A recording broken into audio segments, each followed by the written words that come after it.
আপনি আপনার স্ত্রীর কাছে বসে আছেন, একটা ফুরফুরে মনে আনন্দ চিত্তে স্ত্রীর সাথে আলাপ করছেন, তার সাথে আপনি ভাব আদান প্রদান করছেন, আল্লাহর আরশ পর্যন্ত খুশি হয়ে যায়। সুবহানাল্লাহ। যতক্ষণ পর্যন্ত আপনি এইভাবে আপনার স্ত্রীর সাথে কথা বলতে থাকেন, স্ত্রীর কাছে বসা থাকেন, আপনার আমলনামার মধ্যে সব দেখতে থাকেন। রাসূল পাক সাল্লাল্লাহু আলাইহি সাল্লাম এই কথা বলার পরে এক সাহাবী বললেন, ইয়া রাসূলুল্লাহ, স্ত্রীর সাথে একসাথে শুবো, একসাথে ঘুমাবো, একসাথে খাবো, একসাথে তাকে আদর করবো, এটা কি সওয়াবের কাজ হতে পারে? রাসূল পাক সাল্লাল্লাহু আলাইহি সাল্লাম বললেন, আচ্ছা তোমার স্ত্রীকে না নিয়ে তুমি যদি আরেকজন স্ত্রীর কাছে বসে থাকো, তুমি অন্য কোন স্ত্রীর পাশে বসে বসে ফিস ফিস ফিস ফিস করলা, মজাই লাগবে। তবে মনে রেখে দিও, তোমার আমলনামার মধ্যে জানার গুনাহ লেখা হবে। তুমি যতক্ষণ তোমার স্ত্রীর কাছে বসে থাকবে, জান্নাতের দরজাগুলি তোমার জন্য খোলা আরম্ভ হয়ে যাবে। আর যতক্ষণ পর্যন্ত পরস্ত্রীর সাথে বসে থাকবে, ততক্ষণ পর্যন্ত তোমার আমলনামার মধ্যে গুনাহ লেখা হবে কিনা।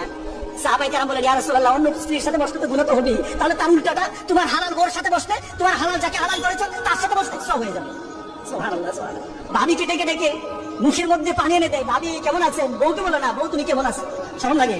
রাসূল পাক সাল্লাল্লাহু আলাইহি সাল্লাম বললেন যে বিয়ের মাধ্যমে স্ত্রীকে হেফাজত করা হয়। আপনার স্ত্রীর কাছে যদি কেউ ঘেঁষায়, তখন মেজাজটা গরম হয় কিনা? কেন হয়? কারণ সে আপনার হালাল হয়ে গেছে।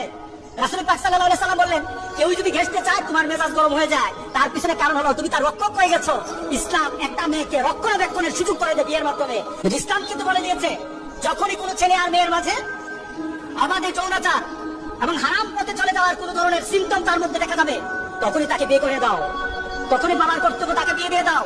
এটা আমার ইসলাম বলেছে, এটা আমার আল্লাহ বলেছেন, এটা আমার রাসূলের বলা।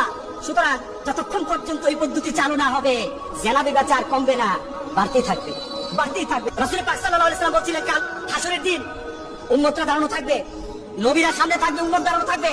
কোন উম্মত হবে, কোন নবীর পেছনে উম্মত হবে 50 জন, 1000 জন, লক্ষ জন, কোটি জন হবে। এটা আমি মুহাম্মদ রাসূলুল্লাহ সাল্লাল্লাহু আলাইহি সাল্লাম যখন হাসরের ময়দানে দাঁড়ানো হবে, আমার পেছনে উম্মতের সংখ্যা হয়ে যাবে, কোটি কোটি উম্মতের সংখ্যা হয়ে যাবে, সবার থেকে আমার উম্মতের সংখ্যা বেশি হয়ে যাবে। আমি তখন সেটা আনন্দ বোধ করবো, আমার মধ্যে আনন্দ লাগবে, আমার মধ্যে একটা সম্মান সৃষ্টি হবে। যারা বিয়ে করে হালাল ভাবে সন্তান জন্ম দেয়, তারা